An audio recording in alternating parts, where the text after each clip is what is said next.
has treated this function today as his own and is more of our esteemed host than a guest.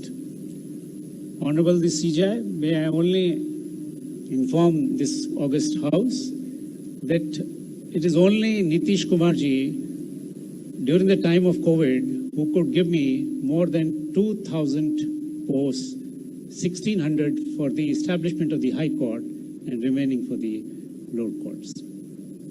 I extend a cordial welcome to the gracious Chief Minister.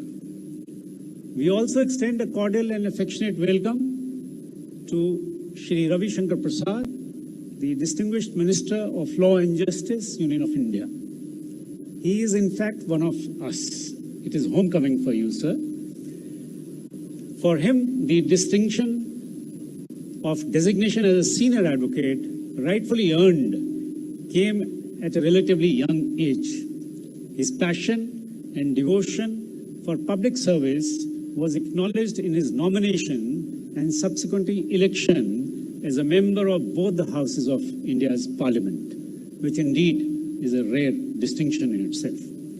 As a senior minister, he has been spearheading the Digital India program, the backbone of the Indian economy. The impetus for digitalizing the courts given by the respected minister is already showing rich dividends. We heartily and warmly welcome you today, sir. Honorable Mr. Justice Naveen Sinha, Judge Supreme Court of India, needs no introduction.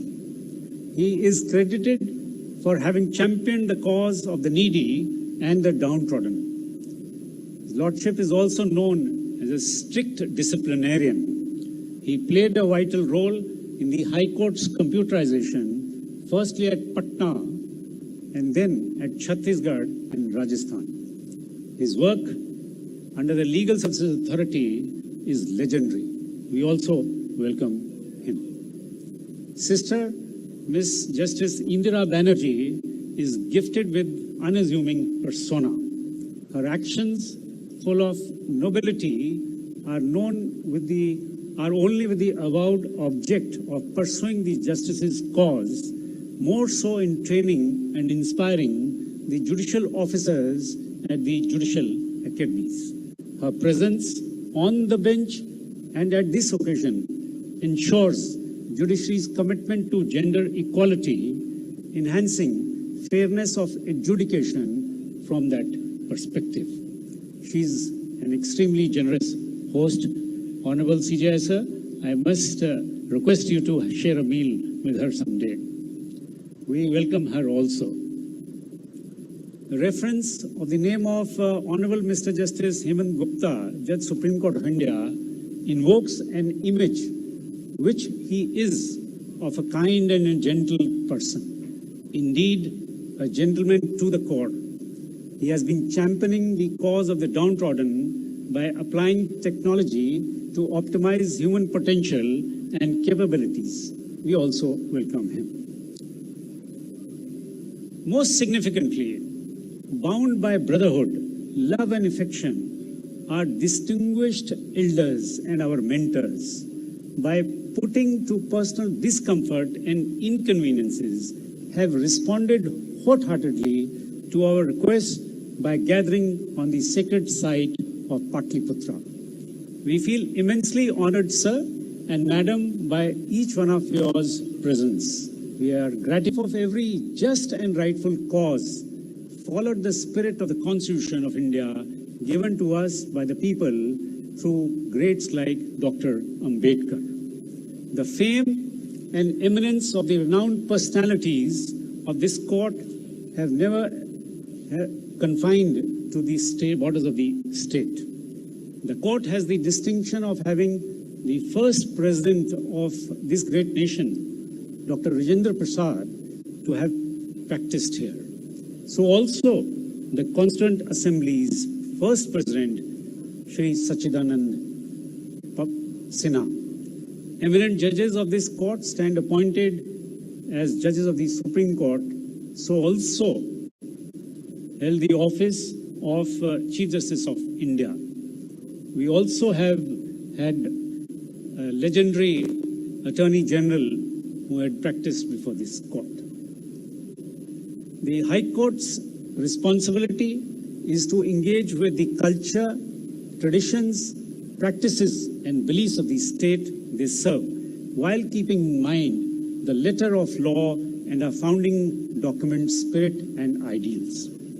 At the Patna High Court, I, along with my respected colleagues, ably assisted by all the officers and staff, have always tried our best to honor these ideals while having the rule of law, fundamental rights and duties as our guiding principles.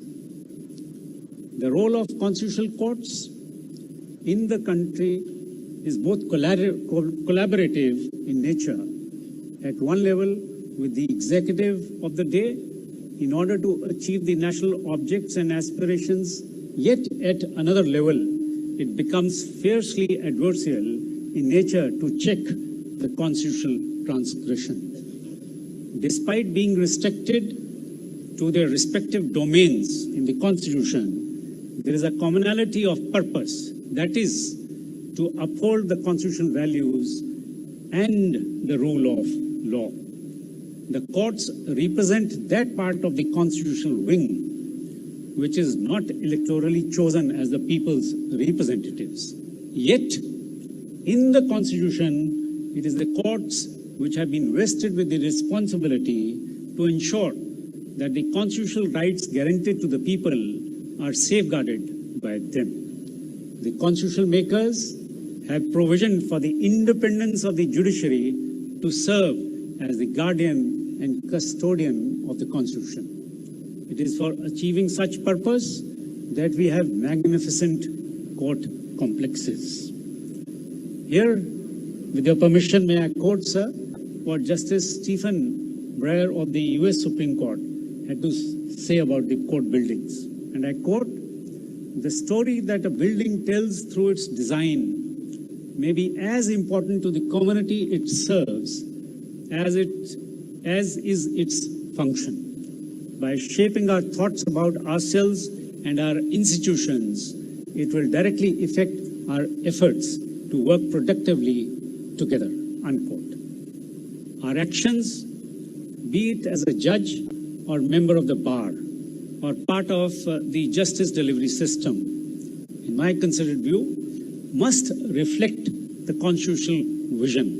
For after all, in equal measure, we are stakeholders in the nation's development, enabling its transformation into a world superpower. Emphasizingly, I reiterate that during the time of COVID, right from the start, we were committed towards ensuring that the wheels of justice are kept moving, ensuring orderly management of flow of work, and that access does not endanger public health. In achieving so, I must, with the permission of Honorable the CJI, compliment the efforts put in by the entire judiciary of Bihar, and more specifically, my respected brother colleagues, judicial officers, lawyers, and above all, the staff, including the Safai Karamchari, who stand directly exposed to the vagaries of the pandemic. It is no secret that a lot remains to be achieved in the vision set out for this country by those who struggled for its independence and gave us our guiding light, the Constitution. Before I conclude, I must quote what signifies our strength and lays down a clearer path for us to walk on, inevitably for the growth of this great nation. And I quote what the Honorable the First President of India, Dr. Rajendra Prasad, had to say in the Constituent Assembly. Quote, "Whatever the Constitution may or may not provide, the welfare of the country will depend upon the way in which the country is administered. That will depend upon the men who administer it.